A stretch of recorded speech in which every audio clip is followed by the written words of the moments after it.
All right, everybody, welcome to Tracklandia at the Brooks Hype House here in Eugene, Oregon, Tracktown USA. You can go ahead and let everybody know how happy you are to be here.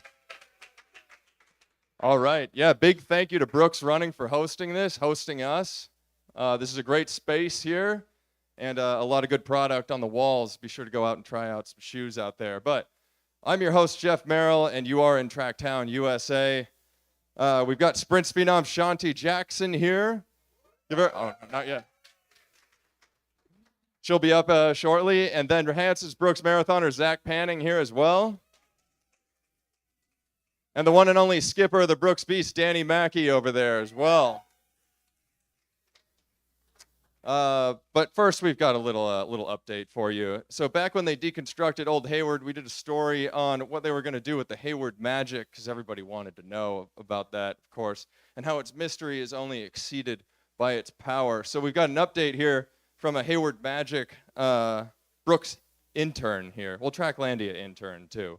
The Hayward Magic. So, as we know, it can lift athletes to transcendent performances, but it's situated in an environment with the right mix of Douglas fir wood boards. If it's not, then it could melt people's faces like the Ark of the Covenant in Raiders of the Lost Ark, though. So you got to look out for that. When Hayward Field began its transition from Frontierland Hayward to Tomorrowland Hayward, they put it in a crate in a warehouse with the old Puddles the Duck costumes and waited. We heard that somewhere around 2022, though, the crate went missing along with one of the Puddles costumes. There was a mix of trepidation and anticipation amongst the people who knew about its mystery and its power, of course, from the intern doing their research here. That's actually the reason that Josh Kerr began wearing sunglasses around that time while racing, or that maybe he stole it and that guests to his Seattle residents say they've seen a duck costume during the posh parties that he's been known to throw at his Seattle residence. Nobody knows where it went, but it's out there. Its handlers still hope that it'll come back to reimagine Hayward, and the right amount of polyurethane, green pleather, and flexible translucent plastic can be a substitute for Douglas fir wood boards, and that people's faces can remain intact. Following last night's performances, the crowd and the state of their faces, morale is high, and it's seeping back, and that it will make a full return in this real Olympic year. And that, as legend states, beasts could be the harbingers of its return in the form of Nia Akins, Henry Wynn, Isaiah Harris, Brandon Kidder, Ali Buchowski, Kaylee DeLay, Valerie Tobias, and all the other Brooks athletes. So be sure to stay tuned for that as they all race coming up. So that's your update about the Hayward Magic, in case you were wondering. All right. Please welcome to the stage the one and only high school record holder, Shawnti Jackson. Yeah, come on up. And Hanson's Brooks marathoner, Zach Panning. Come on up. So, guys, how are you both doing here in Eugene? How's your stay been? I've been doing pretty good. My stay's pretty nice. It's been every time I come to Eugene, it's pretty good weather. So I'm happy to be here. I feel the Hayward magic. You do? Yeah. It's coming back, you think? It is. It's coming back. 'Tis the season. Nice. Right on. Zach, you raced the 10K a couple nights ago. How are the legs doing? They're doing all right. Yeah, it was a grind, but it's always fun to be here and compete. So, yeah. So as Brooks athletes, you probably train together all the time doing the same exact thing for your disciplines as a marathoner and a 100-meter runner, 200-meter runner, 400-meter runner. 200's your favorite, though, correct? Yes, it is. Yeah. Why is that? Because it's not too long, but it's also not too short. There's room for, if you mess up, you have some time to fix it. If you don't mess up, you have time to capitalize off everybody else's mistakes. So it's just an amazing race. Do you believe that same thing, Zach, that you have time to correct your mistakes in the 200? Yeah, I think when I'm coming out of the blocks, we worked on that a lot this year, and then they didn't even give them to me to start the 10K. So I don't know. Maybe I got to talk to my coaches. We got to work out a different plan. Yeah. But I was prepared for something else, and it didn't work out that way. There could be a reservation process that you need to go through. Definitely, We'll look into that. So back when I was racing too, like I always thought I was so devoted to my distance. I felt like if I couldn't succeed in this distance that I was racing, I couldn't, and I could like win a gold medal even in another event like the pole vault or something. I wouldn't even jump to that because I was so dedicated to like the event that I was training for. Do you guys feel that same way, or would you jump to the 200 if you could?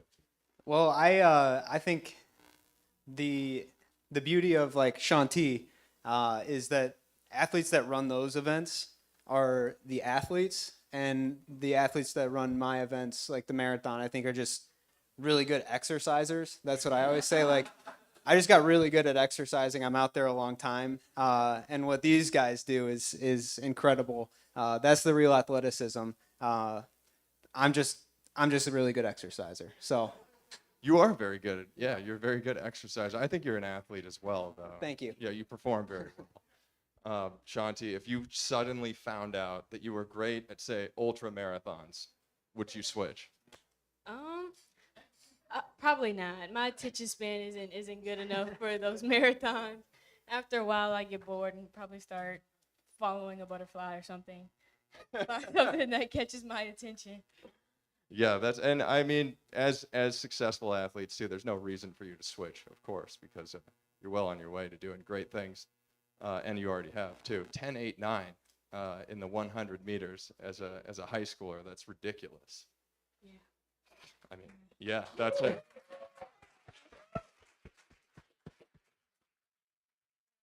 Honestly, I didn't see it coming myself. It caught me by surprise. Yeah, what were you thinking going into that race before you ran it? Honestly, going into that, I really didn't want to run that race. It was too hot, and my body was hurting from the prelims. I'm like, it's too much. I've already been here all day. I'm ready to go home. My dad was like, it's okay. You could do it. And I was like, okay. And so I just went out there, and I was worried about my race because I really don't want to run, and I'm really with pros, so it's like I have nothing to prove. So honestly, that really caught me by surprise. The fact that I didn't want to run, I did that. So yeah. Yeah, you were about to go home, and then Yeah. you popped off a 10.89 in a high school national record. Yeah. You I really didn't want wanted to to go home home. after that. I didn't wanna go- Yeah. Was there a special treat that you got after that? Like something that you treated yourself to after the high school record? Sadly, no. No. No. I hear I'm supposed to ask you about your dog, though. Oh, Callie. Yeah. That's about Callie. I get my speed from Callie. I like to say Callie's the fastest Frenchie out there. Callie would race any Frenchie, and I promise you, she would win. And where did Callie get her name? Callie, Columbia. My first U20 meet. All right, Yeah. nice. That's awesome. Yeah. So going into this too, you guys are obviously both Brooks athletes too. Brooks NIL athlete. You're with the University of Arkansas, another track town on the other side of the country.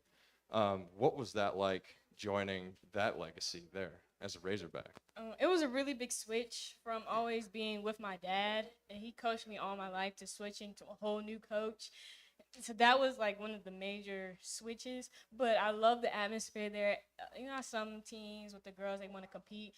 These girls, they uplift each other. We all have the same goal in mind. We all want to make since it's Olympic year, we all want to make the Olympics. We all want better for each other. So we all push each other and want the best for each other.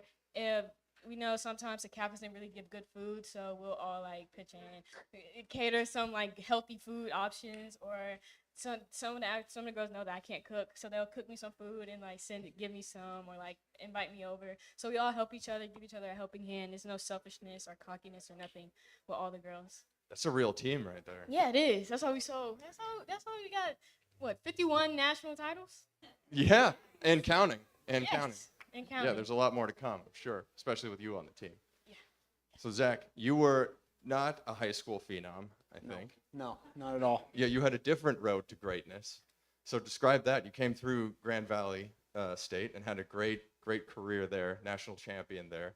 And then how did you matriculate into the Hanson's Brooks team? Yeah, I fell in love with running, being surrounded with amazing people. I think that a lot of people share that story with me. That just, when I first started running, I was about half a foot shorter and weighed more than I do now. I fell in love with showing up and being with my friends. and working hard together and grinding together. And I think Brooks as a company and the Hanson's team aspect really just vibed with me because I was able to continue that love.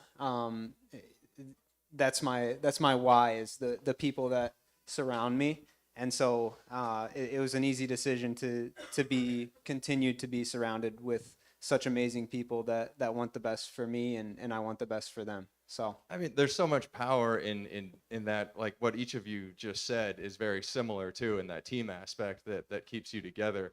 And I think that's an experience that a lot of us had too, joining this sport. It's like, well, they welcomed me in, and now I want to give everything to this, and I love this because I'm a part of it too. And I think that like you having that experience and seeing where you've come from and where you are now, it's so inspiring to see that. yeah, it's definitely like I think, like you said, it's just a story that so many people have experienced. Just that community that all runners really are. Like, it's a very welcoming place and a welcoming space, and um, everyone just comes together and enjoys some miles out there. So it's cool. Yeah, I mean, I love it. It's great. Like this sport is fantastic, and there's so many good people in it that inspire each other, and you're both part of that, which is amazing. Shawnti, I know you've been dealing with a little bit of an injury these days, but you're coming back. So, how's that going? How's the comeback process, and what's up next for you? I'm doing really good. The recovery process is good, moving along. I'm not rushing anything. I'm just taking my time to slowly come back, because when I come back, I'm gonna be back for sure. That's cool. Yeah, I love that. Yes. What brought you into Brooks too? Because this is a unique situation too. Brooks in the past has been very distance focused too, Yes. but there is that family atmosphere to it and that feel to it. What drew you to the brand? I was not expecting Brooks. Like you said, it's more distance. So I was really shocked when they reached out to me. But like you said, Brooks is very like family like. It wasn't just about a business aspect. They cared for me than more than just the athlete. Like this whole recovery process has always stuck by me and treated me as like the same human being as I was before the injury. And so even before that, they've always treated me with lots of. They never really did anything. They wasn't really like, I don't know how to articulate, but they was really they know your potential no matter what. They'll root for you even before the whole college thing. I've been to Brooks PR and they've always rooted for me even in high school. So I know it's just more than just track with Brooks. That's awesome. I love to hear that. I mean, and again, it's that family and that team aspect that drives all of us forward there. Zach, you got a lot of great TV time on the marathon trials earlier this year. I know that didn't pan out exactly the way that you wanted it, but I feel like that was a huge success, and just to see you grind and push like you did for that long was inspiring to me to try and get out there and do what I do, whatever that is, every single day. But yeah, looking back on it now, after a few months removed, what's your mindset like, and how do you assess that race for you?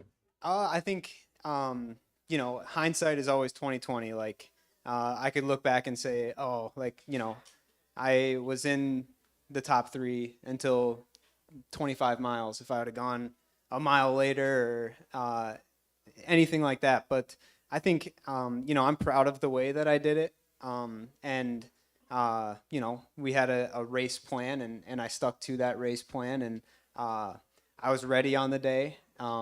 It just came up just a little bit short, and so I think I'm more proud of the fact that I went for it and came up a little short than I would be if I felt like I had something left in the tank and didn't leave it all out there, especially at the Olympic trials. I think that's that's where you take risks and see what you're made of. Yeah, So, I think regret stings a lot more than what you did out there. yeah. I like I said, I'm proud of it, and I've felt the love from so many people immediately after, and every running event I go to now, I still continue to feel the love. So it's pretty cool. Obviously, it would be cool to be an Olympian as well, but there's time for that. So definitely just stokes the fire and gets me excited for 2028. Yeah, you're still young, dude. You got a lot of I don't know running. about that. in you. Oh yeah. Yeah. Like, look at me. Well, yeah, I'm not doing that, but still young too. Yeah. Yeah, yeah. All right. Well, yeah, you guys. So what's up next for you? You've got a marathon coming up, I hear. Yeah. So want to run fast this fall and going to Chicago to try and do that. So should be exciting. Hopefully we can get a bunch of guys to do the same thing and sort of push that American side of things forward. So yeah, it should be fun. I'm excited about getting back on the roads and this track season was a lot of fun. It's a challenge for me and that excites me. And it keeps getting more challenging, unfortunately. But I'm gonna keep coming back to it and keep attacking it. And it's fun to compete, and that's what I'll try to do every time I'm out there. Yeah, that's the joy of this whole thing. Before we go, I would like Shawnti, if you don't mind, could you call in the hogs or lead us in that, please? Is that something that we can do? All right, cool. Yeah. Let's do Ready? that. Yeah. Ready? Big Suey. Ooh, 6 times. 6 times. Big Suey. Ooh. Big Suey. Birds back. All right. Nice. Yeah. Wow. How about Zach? Is there a Grand Valley State equivalent to calling in the hogs? Nothing like that. We just throw up the anchor up. So anchor That's up. one of these? Yeah. All right. Yeah. Good on that. Yeah. Cool. Well, yeah, Zach Not as Panning. exciting. yeah, that's cool too. Yeah, that's right. Yeah. Yeah, Zach Panning, Shawnti Jackson, your Brooks athletes, ladies and gentlemen. Yeah, thank you very much.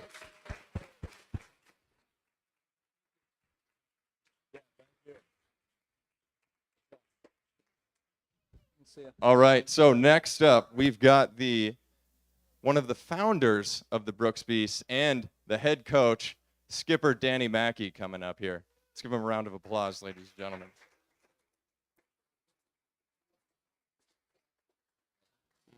So were you calling in the hogs over there with us, Danny? I was doing that also, yeah. Oh, good. I'm a big team fan, so team guy. I know, and you started the Brooks Beast too. How long ago now? This is year 12. Year This is- 12. Yeah, so 2013 was our first year, January 1st.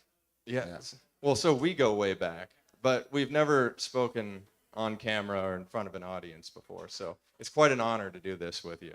Thanks. Yeah, I'm glad to be here. Yeah, and I always love our conversations too because you're so detailed in your approach to things too, and really I don't want to use the word intense because well, you are intense, but you also use a great I think delicate approach too when it comes to each of your athletes. But just describe a little bit about your vision for the founding of the Brooks Beasts, I suppose, and yeah, if you could whittle it down. Yeah, a if little we're bit. whittling it down. Because we'll get into the rest. Yeah, one of the things that really drew me to, well, I shouldn't say drew me to Brooks. I was desperate to coach, so I wanted to coach and get paid for it. But when I set the master plan, one of the things I wanted to do was make the Beasts a team, not a training group. And right away in 2012, when I sent that over, they were bought into that. Brooks is like, yeah, we want to do things a little differently than other training groups. And so we do have a very tight-knit group of athletes, and you can see them on the walls here and their names on the license plates. So we do function like a team. Try to take like the really, like what Shawnti was talking about that they have in Arkansas. Think of a really good college team. And so a lot of pro groups lose that. Then you just become individuals that just train together. There's a lot of advantages from a scientific point of view to have a team. So that's one way we do things, or I like to do things. And then the other, and this sounds a little bit like simple, but we're very athlete centered. So every decision that we make, I try to look through through the lens of like, if I was competing, what would I want and how would I want to be treated in a situation, and like what resources do we need. So those are the two main like cornerstones. There's other parts to it, but those are two huge cornerstones of what we do. And you've developed that over 12 years now too. So there's different. I mean, even before that, because like I worked with high level athletes at Nike and Adidas before I worked at Puma, and so I got to see like how NBA groups and how like football groups functioned, and take the good things that they did and try to distill it down and like, make it specific to track. Like one of the things that's interesting about track is it is still a sport at its core, and so there are a lot of learnings you can get from other like specialties that we try to do. Mm-hmm. Yeah. And I think looking at the Beast too, because I've been around the program for quite a while now, and I would say early on, like there were some groups ahead of you too, even in the Northwest too. There were other teams that were up the rankings, but now I think like you guys are sitting atop the rankings in the Pacific Northwest and in the country and in the world too. So you've climbed steadily throughout those 12 years. How do you? I guess there's been a lot of attention to development too, and something that I appreciate about the team right now is that you've got an old guard kind of, and you got a lot of rookies, and I think that's a really good mix. So how do you stick with athletes all the way through? I think a lot of other groups can just like cut them, throw them to the side. I think that's coaching. It is not just taking a Ferrari and just letting it do its thing. I mean, sometimes it is like that, but coaching is developing somebody, developing a person. So when I recruit an athlete, one of the things I'm looking for outside of their natural like athleticism is just like, are they going to be coachable, and can I help them improve? And it's a guessing game at that point. But I think one of the reasons why we've had success is because once you create a tight knit group of individuals to function as a team and kind of a family. I always hesitate to use the word family because it is conditional. This is like, we're in the business of like winning. Sure. So there is a little bit of like a qualifier to that, but we do operate like a family. I get bought into that process as well. And so it is interesting looking back over the 12 years and seeing like the groups that have gone and brands that have left groups and vice versa, and us, and we're just getting stronger each year. But I think it's because I love what I do, and so I love working with the athletes, and I like seeing somebody like you mentioned Kaylee earlier in the Hayward Magic.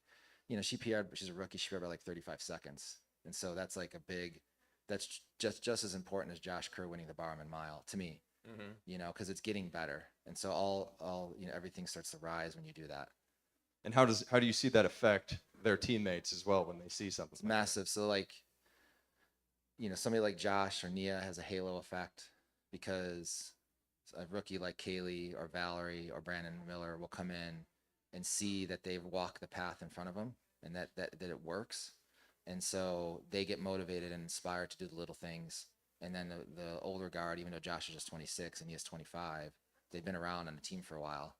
They get fired up when they see their new teammate just excited to be there, and just like everything's new to them, so it feeds both sides. My old boss used to say that a really good team is like a great dinner party. So you want like a different mix of individuals there. Yeah. Yeah. That's a great analogy. I love that. Yeah. And then something we've talked about before is fit for the team too. Is there a specific fit that you look for? Do you rely on the current team members to help you decide who can come into the team, or who would jive well and who would be successful? Yeah, so I used to overthink this, but the NCAA is the best tool. 40% of the athletes competing in Olympic trials are from the NCAA. I don't know what the percentage breakdown will be that makes the team, but it's significant. And I think in the World Championship final last year in the men's 1500, 7 of the 12 went to the US NCAA system. So by not overthinking it, like, how did they work with their coach? What kind of teammate were they? And if they start checking those boxes from their past or their current situation, then I just think that they'll thrive where we're at. Because we don't do things like, we're not extreme in terms of like how I work with the athletes. So I try to look at like what they were like before and not reinvent the wheel too much from my end. Because I used to try to like take athletes and like, not, I don't want to say fix them, but think that if we have a really good environment, they'll maybe adapt and change.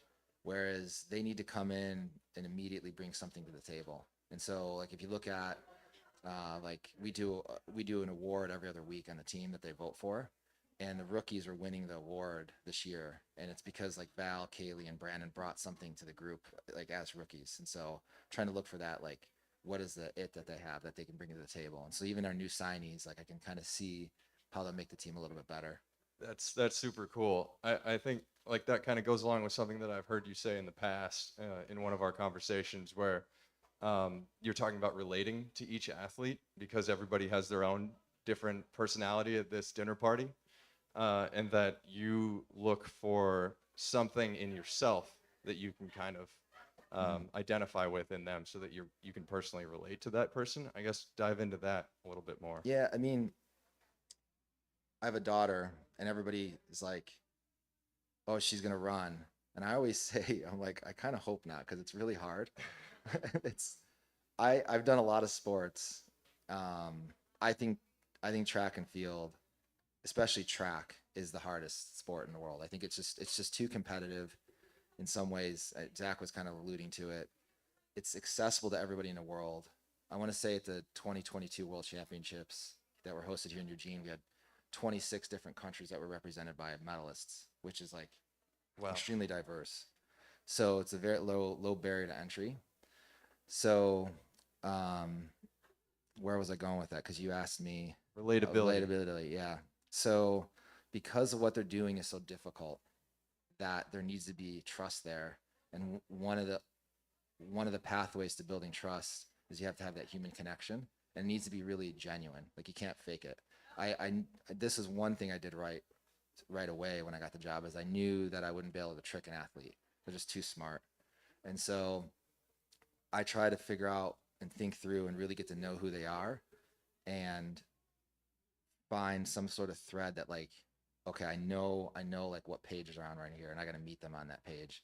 So it just takes a lot of communication, a lot of observing, a lot of listening. And so, it takes a while though. Like I'm just now starting to get a handle on those 3 rookies a little bit, like what makes them tick. And then they're really comfortable to come to me because they need to have that trust that I have their best interest in mind. And if you have trust, you can make a mistake, which we all do because it's sport. And that takes time to build too. And you Lots can see of time. That, like somebody like Henry Wynn too. It just seems like he is getting better and better and better throughout his career. Right. And he's been so close a bunch of times. Yeah. And I love watching him race right now because he looks, I don't want to say angry, but determined out there. And He's a little angry, I think. I like that. Yeah. Yeah, he's got a chip on his shoulder. Yeah, he does. Yeah.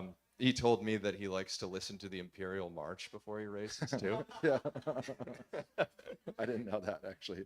Yeah, I sent him The Autumn Wind as a Raider too, because that's something I like to listen That's to. great. Yeah. That's his walkout song, I guess. His fight walkout song. I would love to hear that at Hayward Field too Yeah. for him when he walks out. But yeah, like somebody like Henry, and that's that old guard on the team. Not necessarily that they're old, but they're experienced. That's a better word probably. But it seems talking with them too that because of where they've come from and where they are now on the team, that they've helped build a lot of equity into that brand image too of the Beast, and they really care about it and where it's going.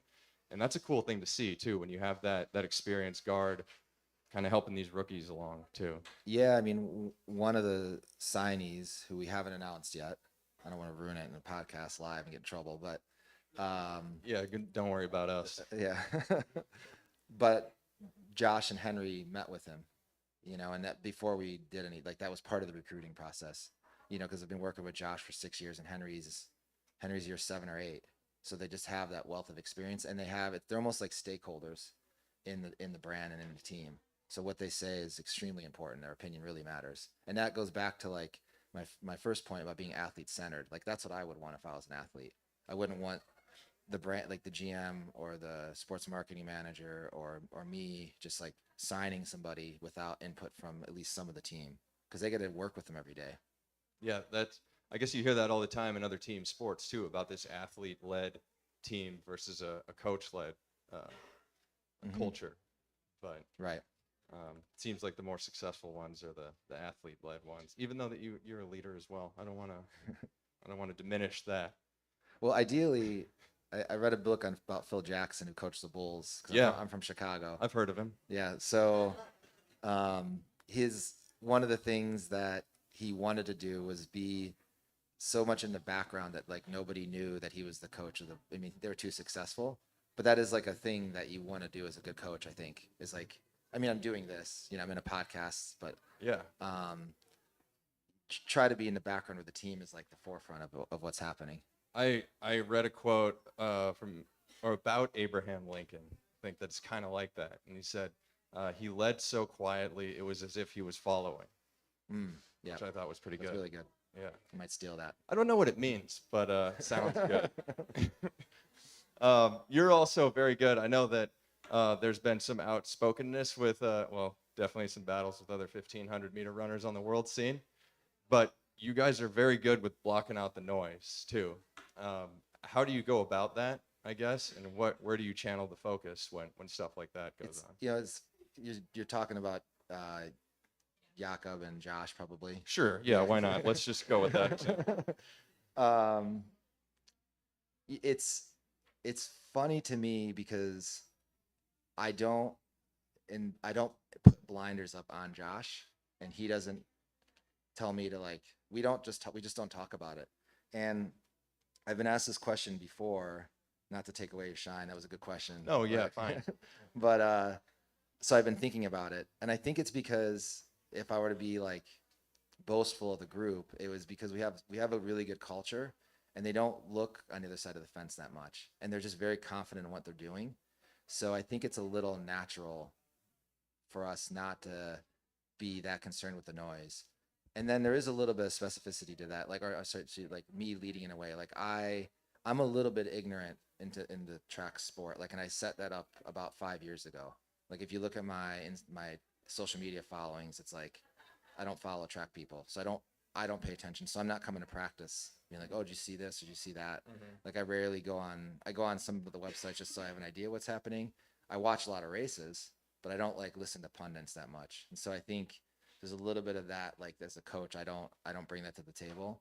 So we just kind of block it out. And I'm very big on championship racing too. So when there is some beef, like we kind of like it.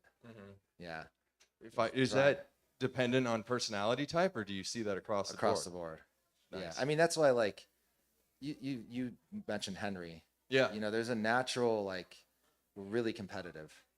Like we want to do really well when we're here. And so if somebody's kind of challenging that, I tell them that's a positive thing. Yeah. Like we want to be competitors all the time. I thought about this too recently because like somebody was asking if it was good for the sport or bad for the sport, just the beef or whatever it is. It's great for the sport. Yeah, and I think it's great, and it could be even more intense. Yeah, it's more intense, and I think like these are the types of people too that I wouldn't want to play Monopoly with because they would be the most annoying people ever. Like just wanting to win at all costs, and like they're not normal like everyday people. Like of course they're nice, they're good people like off the track, but I wouldn't want to play a board game with anybody who runs professionally because they're like a top level athlete, super competitive. Yeah, so speaking of my daughter again, so I wish I could show everybody the video. She is screaming at the women's 100-meter dash. She's 19 months old, 20 months. Like she coaches them. Like she was so intense. So that was the first time like she might actually run track, because when Josh sees something, it's almost like that, like a competitor would say about him. It's literally putting blood in the water. It's not a thing that like a normal person might shy away from that. But to your point, there's this natural intensity where they just meet that. And you have to have that at the pro level. And so I think it's something that I can either try to like be a catalyst for, but it's got to be there though. So yeah, I think they're not normal when they look at competition like a civilian would. I would become 2 feet tall in that situation. Yeah. I think just shrink totally. But that's why I'm not part of the beast, I guess. I just root for him. Yeah. Yeah. Another thing. Well, you told me, which I've I've tried to ask other people about, and I think maybe you just told me just because you wanted to throw me off the scent or something like that, because they don't know, they don't have any idea what I'm talking about. You said that you like to well, you look up to people like Dua Lipa and Rihanna because of their I don't really care what people think mentality. Is that true, or were you just lying to me? I guess. Oh, I do appreciate trendsetters because especially when they're in the spotlight like that, because it, to not to do things that take risks in front of millions and millions and millions of people is a pretty inspiring thing, and I think that transcends into sports because any book that you read that talks about champions is they have to be risk takers. Like going back to the Chicago Bulls, like Jordan wanted the last shot, and thinking of like Josh taking the lead 600 meters out at Bowerman, or even the rookie Luke Hauser, who we just signed, like taking the lead 600 meters out last night in a semifinal, like trying to win it. Yeah, that was awesome. Like it might have cost him, but like, you know, musicians or artists that are willing to just like take a risk in some sort of way, maybe a song or some fashion and whatever they're doing, and just seeing what people think after the fact, but not caring in the moment. You need to have that as an athlete. And so I try to like draw inspiration from people that are in other, you know, worlds than us. I do relate to that. I like the risk taking stuff, and I guess it's people have their different focuses. So it's I mean obviously the beasts are track, Right. But yeah, that and also UFC, the UFC world. You're into that Super big into time. it. Yeah. How do you use that to motivate the athletes, or do you? I do. We'll do this before Paris. So I'm good friends with a coach who's coached, I think, 12 or 13 UFC world champions. And so he usually talks to the beasts because if you look at it, their world is like, even though they fight each other, their world is very similar to track, where it's super intense. There's not a luck variable involved. And they have these press conferences where when they're fighting for the belt, they have to meet this person they're going to fight like 5 or 6 times and do like things like we're doing right now. In their underwear, though. Yeah, right. They're locked into a cage in underwear. So when I watched it, I was like, how do you manage that psychologically to be going in all these different worlds? So, yes, I started talking about what he does from a psychological standpoint, and there's a lot of overlap. So he'll go through the mental processes because a fight could be a minute, but the championship ones are 25 minutes, you know, so each round is 5 minutes. So there's a lot of like similarities to middle distances because you go to a dinner at like a Diamond League and you know who the middle distance and distance athletes are because they're literally getting ready for war and they're going to suffer, and they know that. And the ones that suffer better are usually the ones that can win. So there's plans and things that you can do mentally to get ready for that. And so I like to draw from that a lot. I mean, my friend back there, Pat, makes fun of me because my screensaver on my iPhone is 2 guys fighting, not my daughter. Okay. And the reason I have it on there is the guy who ends up winning was losing the whole time, but he never gave in. He never was like in this like survival mindset. You could see that he was on offense and he was believing in himself, and he eventually got the win. So I think of that when I'm coaching them in terms of like trying to just like inspire them to know that they're never down and out. They can always like find a way to thrive. I love that. Can you send me that photo? Yeah. I mean, it's 2 might guys wrestling each other. I don't know if you want that on your phone, but No, well, yeah. I mean, I might take my daughter off my phone for that photo, I guess. It sounds very inspiring. yeah. But yeah, I mean, I love what you've done over the past 12 years, and it's been amazing to see the growth, and it's always a pleasure to be involved with the team in some capacity. I love commentating the races because I know that when I see a Brooks Beast uniform show up on the line, that they're about to do something, take that risk, and put themselves out there. So I know that it's going to be a good race because they're going to be a factor. But I think this is, my opinion, the strongest team that you've brought to the trials thus far, and I look forward to watching them over the next few rounds. Yeah, so me too. Yeah. Thank you very much for joining today. Thanks for having me. Yeah, and we'll see you out at the track. Okay, thanks. Danny Mackey, everybody.